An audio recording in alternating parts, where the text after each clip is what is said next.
ጆኒን ብዬ እስከ 2 ሚሊዮን ብር የሚያስዝ የሚመድብ ካለ ለምን ከጆን ዳንኤል ጋር ታሲዙም? ኤኒ ቲክቶከር ከኔ ጋር ፋይት ማድረግ የሚፈልግ ካለ ከማን ጋር? ከሊያሾ ጋር ፋይት ያርጉ እንዴ? ምን ይመስላችኋል? ከማን ይገድሉሻል? ታይ ይቅርብሽ ጃኒ። ጆኒን ብዬ እስከ 2 ሚሊዮን ብር የሚያስዝ የሚመድብ ካለ አይጋችሁ እያልኩ ነው። ለምን ከጆን ዳንኤል ጋር ታሲዙም? ኦኬ ጆን ዳንኤልም ለካ ጆኒን ብሎ ነው የሚያስይዘው። ሴዶ ከመጀመሪያ ራውንድ ታለፈ። እኔ ፋይት ተሸንፌያለሁ። 2 ሚሊዮን ብር ብቻ ሳይሆን የማሸንፈውን 4 ሚሊዮን ብር ለሱ ነው። ጭራሽ ይቻላል። ጃኒ እዚህ ውስጥ ሰምጣ ገብታበታለች። ይቻላል እና ይኸው ኮሜንት ላይ ያሳውቁኝ። ማንም ቪዲዮ መስራት የሚችላል ከኔ ጋር 2 ሚሊዮን ብር ማስያዝ የሚፈልግ ሰው ካለ እግዚአብሔርን እየቀለድኩ አይደለም። ዴማርኩኝ እመድባለሁ። ጆኒ በጣም ልጥጥ ናቸው ግን እነዚህ ሰዎች፣ እነዚህ ቲክቶከሮች በጣም ልጥጥ ናቸው። በጣም ሀብት ምንጫቸው በጣም የትየለሌ መሆኑን እያወቅን ያለ ነው።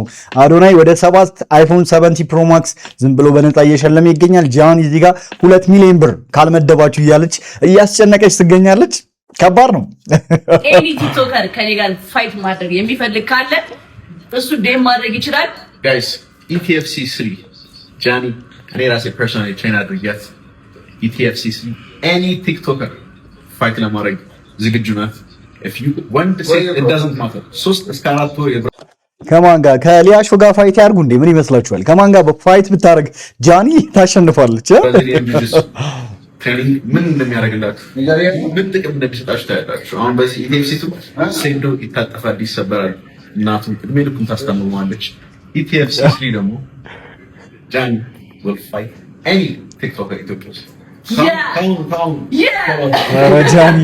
ጃኒ እግዚአብሔር እንደሰማችሁት ነው ጋይስ። ኤኒ ቲክቶከር ከኔ ጋር ፋይት ማድረግ የሚፈልግ ካለ እሱ ዴም ማድረግ ይችላል። የኔ ነፍሰ ቅጭን፣ ኧረ ተይ ይገድሉሻል። ተይ ይቅርብሽ ጃኒ። የሰ እና ደግሞ ጆኒ ጅጅሱ አይደለም ምንም ብትማሪ ጃኒ ይቅርብሽ። እኔ ነኝ ያማልን የምመስለው። አይ እኔ ነኝ። እውነተኛ ያማል እውነተኛ ነው። እውነት ነው ባባ። ይሄ ቪዲዮ ስንት ላይ ከገባ የእናትህ ሀገር ደሴ አዝናንተኸኝ አስጎብኝተኸኝ በጎች ያደጉበትን በቃ ሁሉንም አስጎብኝተኸኝ ወደ አዲስ አበባ ትመልሰኛለህ። ደሴ ሞስቲሽ 200 ምን ያህል ተገባ? ደሴ ሄደን እናየዋለን ሀገራችን 200 ሚሊዮን 200 ሚሊዮን ከባድ ነው። አይደለም ባባ 200 ሚሊዮንማ ብዙ ነው። ማርያምን እንደ ኢትዮጵያ ውስጥ ራሱ የለም እንደዚህ አይነት ሰው። እና ስንት ልበልሽ እንዴ ማለት ስንት? እሺ ቢያንስ ወይ 100 ሺህ ወይ 200 ሺህ ወይ 50 ሺህ ብቻ ከነዚህ ውስጥ በለኝ። እንደዚህ ልበልሽ በቃ 150 ሺህ 150 ሺህ አሁን ኦልሞስት 300 ሺህ ሊገባ ነው። ፋሚሊ 150 ሺህ ላይክ ነው ታኮሩኛላችሁ። ኦኬ እሺ ያቀላላ ወይ ፈልፈላ እንዴ ሸቀል ነው የምታገኘው። እስቲ ምንድነው የምትሸቀለው? የምወደው ልጅ ብር ነው መሸቀል። ትምህርት ትማራለህ? በጣም የምወደው ልጅ አልጀመርኩትም። ገና ልጀምር ነው። ምን ያደርጋል እያለ እሺ ወደ አንተ ልምጣና ስራ ሲሰራ ነው ያየነው። ገንዘብ ላይ ዝንፍ የለም አናማ ታታት ነው። ጥንቁቅ ነው። ስንት ዓመቱ ነው? 5 ዓመት 6 ዓመት ይርምኩ ሲሰራ አይቻለሁ። ሂሳብ አይሳሳትም ልጁ። 6 ነኝ ካለ 6 ነው ማለት። እንደ የቤተሰቡን ሁኔታ ነገር የቤተሰቡ ሁኔታ ከሻሸመኔ ነው የመጡት በዚህ ክረምት ምናምን እና ያው ይሄን ያህል እንትን የሚሉ አይደሉ በአቅም ደረጃ ምናምን እና ያው እሱ ያው ጀብሉ እንዲሸጥ ምናምን እንትን ብላ እናቱ ሰጠዋለች። ከዛ በቃ ይዞ ወጥቶ መርካቶ ላይ ዞሮ ምናምን የከረሚላ ብስኩት ምናምን ሽጦ ይመጣል። መጥቶ ለና ይሰራል። ምን ያህል አሁን መቼ ጀምሮ ነው ይሄንን ያደረገው? ይመጣል በየክረምት አሁን ይሄድና ድጋሚ ክረምት ላይ ይመጣል። ክረምት በዚህ እድሜው አምናም ሲሸጥ ነበር። በ5 ዓመቱ እዚህ ይመጣል። እንዴት ነው የሚመጣው? የሚገርም እኮ ነው። አቤት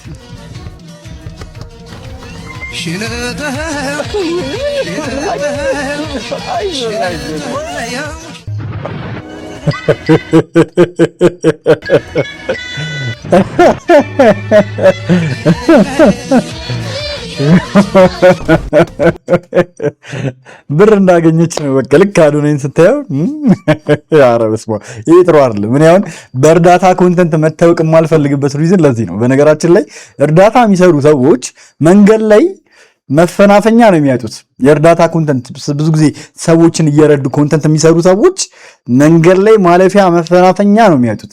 በነፃነት መንቀሳቀስ አይችሉም፣ እውነቱን ለመናገር ማለት ነው። በተረፈ ግን ሌሎቹ አርቲስትም ቢሆኑ ታዋቂ ሰዎች ኖርማል ቦታ ገብተው መብላት፣ መመገብ፣ የትም ቦታ መገኘት ይችላሉ። ይሄ ግን ነፃነታችሁን ነው የሚያሰጣችሁ። በነገራችን ላይ ቻሩ ነው ምን እንጃ ከባድ ነው። ልጅ ዳውድ ኮሜዲያን ያሲሎንም አዶናይንም በልጦ በ44% እየመራ ነው ያለው። በ44% ልጅ ዳውድ ኦኬ። እስካሁን ባለው ብቻ 4500 ሰዎች ቮት አድርገው ልጅ ዳውድ በከፍተኛ ሁኔታ እየመራ ነው ያለው። በጣም ጦርነት የሚያስነሳ ነው ብያችሁ ነበር። እንዳልኳችሁ በጣም ከፍተኛ ክፍፍል ያለበት እንትን ነው። የ2026 ምርጥ ቲክቶከር አዋርድ ማን ነው ለእናንተ ምርጥ? እስኪ ከሶስቱ ማለት ነው ኮሜንት ሴክሽን ላይ የቮት ማድረጊያ ሳጥኑን አስቀምጠዋለሁ። ድጋሚ ቮት አድርጉ እስኪ ማን ነው። ያው እዚህ ኮሜንት ላይም ኦልሞስት በ72% ልጅ ዳውድ ነው እየመራ ያለው። አብዛኞቹ ሰዎች ይህንን ቪዲዮ ያዩት ሰዎች አብዛኞቹ ሰዎች ልጅ ዳውድ ይገባዋል እያሉ ይገኛሉ። እናንተም እስኪ እዚህ ላይ እኔ ኮሜንት ላይ አስቀምጡ። ማን ይገባዋል? አዶናይ ይገባዋል? ኮሜዲያን ያሲን ይገባዋል? ወይስ ልጅ ዳውድ ይገባዋል? እስኪ ንገሪ። የዘንድሮን የጂ ፓወር ቲክቶክ ክሬቲቭ አዋርድ አይደል ያሉት ስሙን ቀይረውታል መሰለኝ። እኔ አልወዳደርም። በቃ መወዳደር አልችልም። እኔ ለምን እንቁላሉን እኔ አስጠይቄያለሁ፣ በሃይማኖት ማስጠይቄያለሁ። ሲህር ነው፣ ድግም ተሰርቶበታል፣ መተት ተሰርቶበታል ተብያለሁ። በእንደዚህ አይነት 120 ሚሊዮን 130 ሚሊዮን ህዝብ ጋር ለመጣላት ቸኩለሃል መሰለኝ። በጣም ተደባደበው ከ120 ከዚህ ሁሉ ህዝብ ጋር ነው ተደባደበው። እውነት ነው። መናን ልጅ ዳውድ ያሸንፋል እያለች ነው። አብዛኛው ሰው ልጅ ዳውድ እያለ ነው።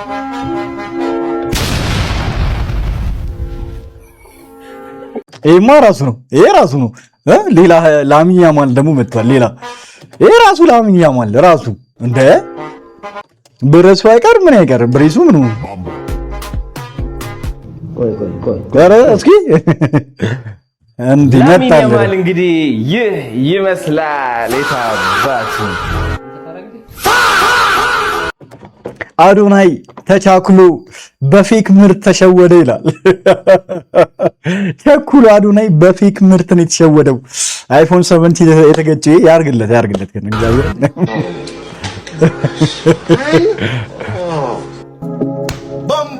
ቦክላት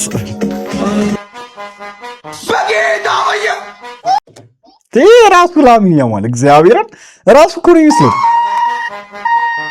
አሁን 3 ናቸው 4 አይደለ? አሁን ላሚን ያማል እንመስላለን ብለው ከመጡት ይሄ ልጅ በደንብ ይመስላል። በደንብ ራሱን ኮፒ ቁጭ በቃ ምንም መገናኘት ሁላ አለበት ከላሚን ያማል ጋር።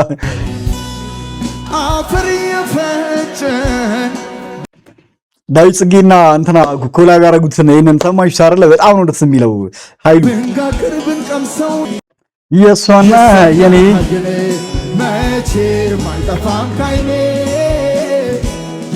የሷና የኔ ዋው! ይሄ ቪዲዮ ለኢትዮጵያ ሕዝብ አድርሱልኝ ማለት ነው። ውድድሩን አልጮት። ለምንድን ነው የማትጮቱ?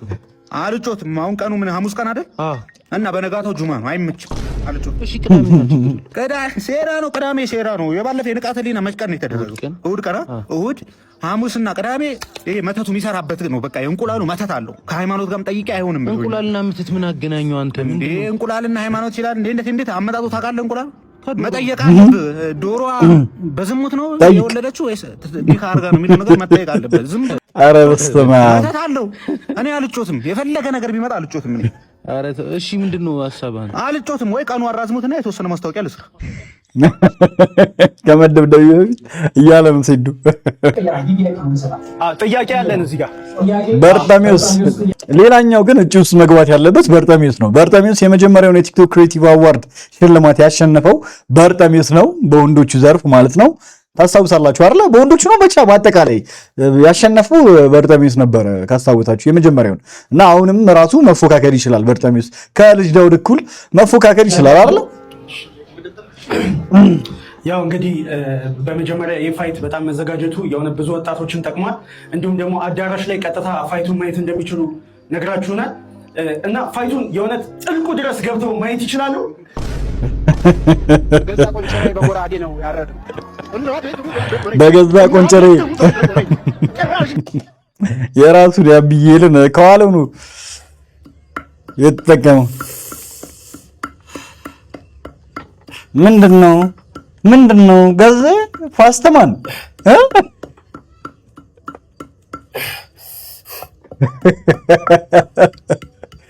ምን ያደርገ ነው? ያን እየመተው ነው። አሁን መተው ትላለህ። አሁን ይሄንን እንደዚህ መተህ ምንድን ነው የሚሰራው? ቀይ ይመቻችሁ ጋይስ ይላል ደግሞ። ኧረ ገስቲ ፋስተማን ኧረ ላሻ ሁሉም በላይ ጸልዩልኝ። አስታውሳችሁ ይሄን ሰው አሁን ፈለቀ አበበ እዚህ ጋር በቪዲዮ ለቀውት ነው። እዚህ ጋር እንግዲህ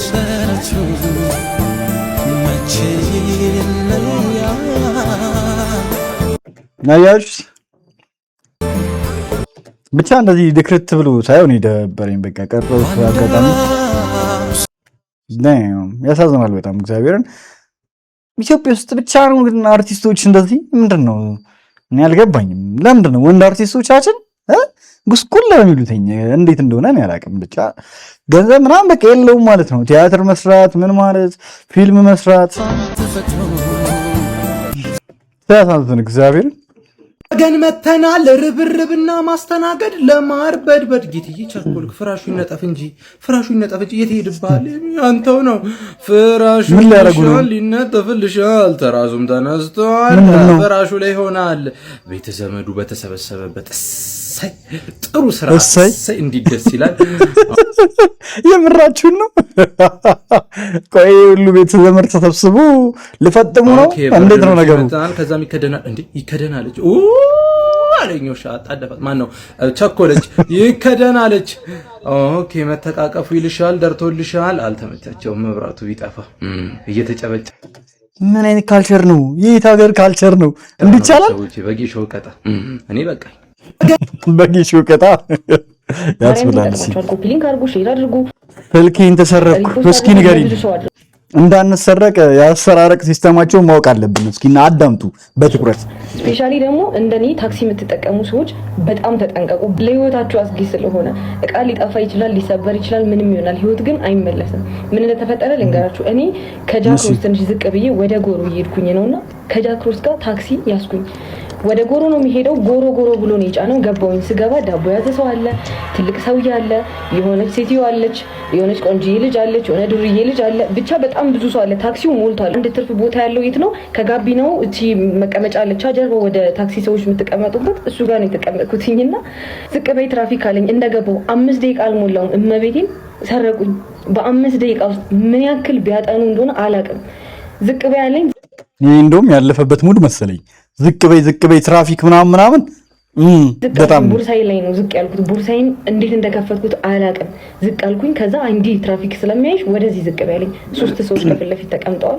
እንዲ ዝቅ ስል አዋራ ነው እኔ ላይ ተደገፍ ያለች ሆነች ቆንጆዬ ልጅ አለች። እንደው እሷ አትመርና ተደገፍኩባት። ስልኬን ወሰዱ መሰለኝ። ትራፊክ አለ እዚህ ጋር ውረጂና ተሻገሪ። ወዴት ነው የሚሻገረው? እዛ ጋር ትራፊክ እንደሌለ አውቃለሁ። አሁን ነው ይሄንን እያስተዋልኩ ያለሁት። ባይዘዌ አሁን ተረጋግቼ ምናምን እያወራችሁ ነው።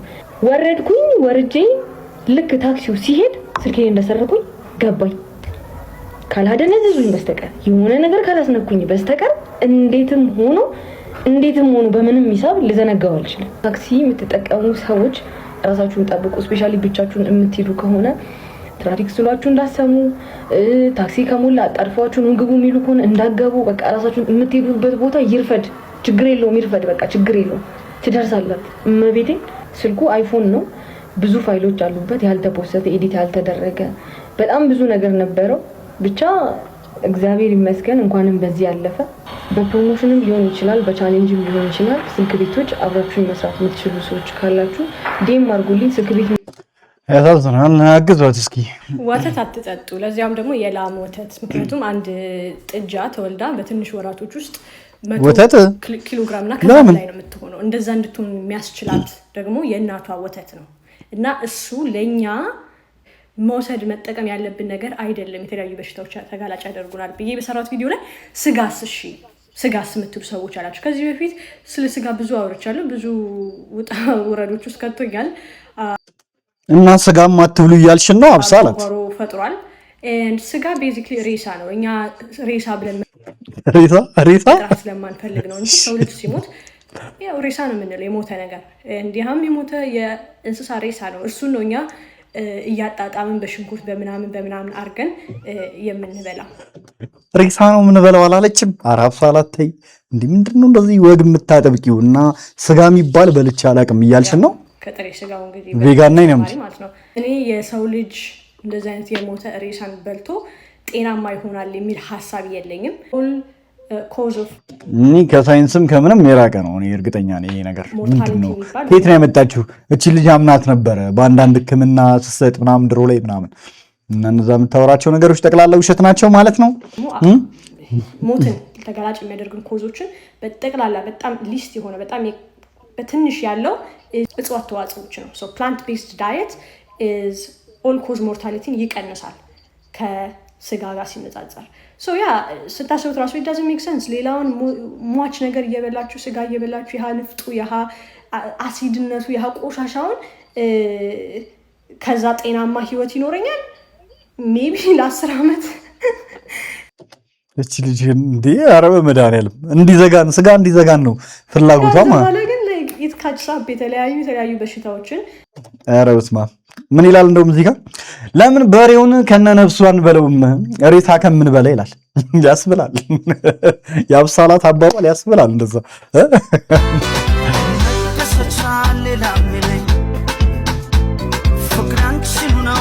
እስኪ ፋዘር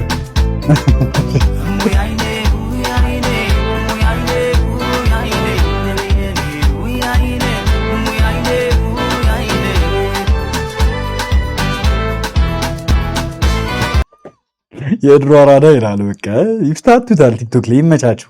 ለወጣት ብቻ ነው ያለው። ማን ነው ወጣት ብቻ ነው እንደመተው ይደንስበት።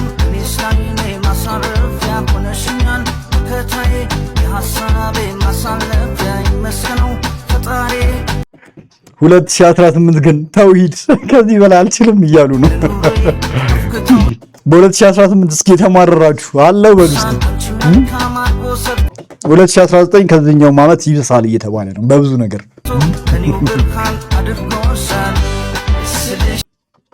የሴዶ ድርጊት እስከ 1 ዓመት ድረስ ሊያስቀጣ እንደሚችል ተነገረ። የኤምኤምኤ ውድድር ሊያደርግ ጥቂት ቀናት ብቻ የቀሩት ሴዶ ማርሻል ድግምት ሰርቶብኛል በሚል ምክንያት ከውድድሩ መውጣቱን ማስታወቁ በማህበራዊ ሚዲያ ላይ በከፍተኛ ሁኔታ መነጋገሪያ ሆኗል። ሴዶ ተፎካካሪው በእንቁላል ድግምት እንዳሰራበትና ከሌላ ተደባዳቢ ጋር ካልሆነ በስተቀር ከጆኒ ጋር ወደ ሪንግ ውስጥ እንደማይገባ አስታውቋል። በፍጹም አልገባም ብሏል። ሴዶ ዘገየህ ነው ያልከኝ? መሞቴ ነው ለምንድን ነው የምትሞተው? የተለያየ አይነት በቃ የልመና ስትራቴጂ ነው እየመጣ ያለው። መድረክ ምናምን ብዙ አርቲስቶችና ምናምን ይመጣል። ትመጣለህ? እኔ እኮ አካል ጉዳተኛ ነኝ። እኔ ለእንደዚህ አይነት ነገር አልመቸኝም። እኔ አባት ችግር የለውም እኛ እንመጣለን ወንድሜ። ኧረ አባ እንዴ በማርያም እንዳታለቅ በማርያም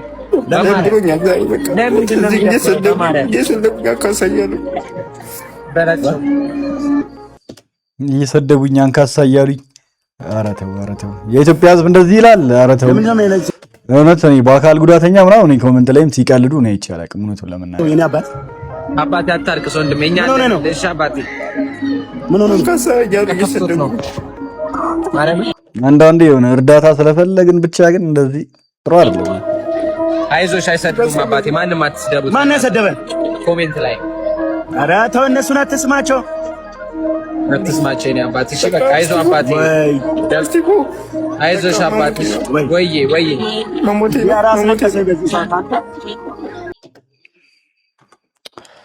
ቁርጡን ልንገርህ አይደል? በላብ ሀብታም የሆነ ሰው የለም። በቃ ርፍ በሉ የለማ መጽሐፍ ቅዱስ የለም በላም በወዝ ጥረግረ ምን ከመብላት አልፍም ላ ተባላለህ እንጂ ምንም አይምጣም። አምጣ ጥረግረ ሀብታም ሆንክ የሚል ምንድን ነው ስኬት ሾው ምናምን ናቸው። ጥሬ ግዬ ከ5 ሳንቲም ተነስቼ ከቆሻሻ ለቃቅሜ ከወዳደቀ ነገር መኪና ሰራው ምና ይላል። የለም በወዳደቀ ነገር መኪና እንደዛ የለም። አበሻ አሰራሩን ስለማይነግር ነው። ወይ ጅብ ጋልቧል ወይ ልሳን አውርቷል። መጽሐፍ ቅዱስ ወይ ጅብ ጋልቧል ነው። መጽሐፍ ምዕራፍ 13 ቁጥር 11 ላይ በችኮላ የምትከማች ሀብት ትጎላለች፣ ቀስ በቀስ የምትከማች ሀብት ግን ትበዛለች ሲል ይናገራል። ይህም እንግዲህ በአንድ ጊዜ በማለዳ ባለጸጋ ከመሆን ይልቅ ቀስ በቀስ ማደግን የሚያበረታታ የምሳሌ መጽሐፍ ሐሳብ ነው። እንደምትመለከቱት ሐሰተኛው ነብይ ሄኖክ ጄፒኤስ የተባለው ግለሰብ አንድ ሰው ሀብታም ሆኖ ካያችሁት ወይ ጅብ ጋልቦ ነው አሊያም ደግሞ በልሳን ተናግሮ ነው የሚል ሁለት አይነት መንፈሳዊ ልምምዶች ሀብታም እንደሚያደርጉ ሲናገር እናያለን። ጅብ መጋለብ ሀብታም መሆንን ግብ ያደርጋል፣ ደግሞ ሀብታም ያደርጋል። ደግሞ በልሳን መናገር ሀብታም መሆንን ግብ ያደርጋል፣ ደግሞ ሀብታም ያደርጋል የሚል ነገር ነው እና ጅብ በመጋለብና ልሳን በመናገር መካከል የተመሳሰለ ውጤት እንዳለው እየተናገረ ነው።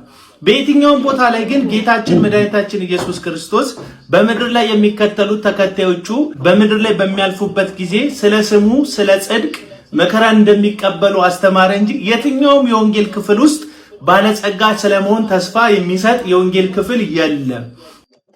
ኦኬ ነገር ግን ሰውየው የሚያወራው ነገር እኮ እውነት አለው አይደለ? በላብ ሀብታም የሆነ ሰው የለም። ብዙ የሚለፋ ሰው ብዙ ጊዜ ሀብታም ሲሆን አናይም። ብዙ ጊዜ አይታችሁ ከሆነ ያው ጭንቅላቱን ተጠቅሞ የሚሰራ ሰው ነው በብዛት ወደ ሀብት የሚቀርበው ብዙ ጊዜ እንደምናየው ከሆነ እንጂ የሚቆፍር የሚፈልጥ ምን የሚል ሰው ሁሌም እዛው ደረጃ ላይ ነው የሚሆነው። ከእጅ ወደ አፍ የሆነ ኑሮ ሲኖር ነው የምናየው። ጀስት በጉልበታችሁ ተጠቅማችሁ ሀብታም መሆን አይቻልም ነው። በቃ ባለሀብት ለመሆን ጭንቅላታችሁን መጠቀም አለባችሁ ያስባለሁ። እኔ እውነቱን ለመናገር በደንብ ማሰብ ይጠይቃል፣ መማር ይጠይቃል። እውነቱን ለመናገር ሀብታም ለመሆን ያው ቀላል ነገር ሊሆን ይችላል፣ ግን የሆነ በደንብ ማሰብ ይጠይቃል። ይሄ ብዙ ስለለፋ አይደለም የሰው ልጅ ሀብታም የሚሆነው። እኔ እሱን እቀበላለሁ እውነቱን ለመናገር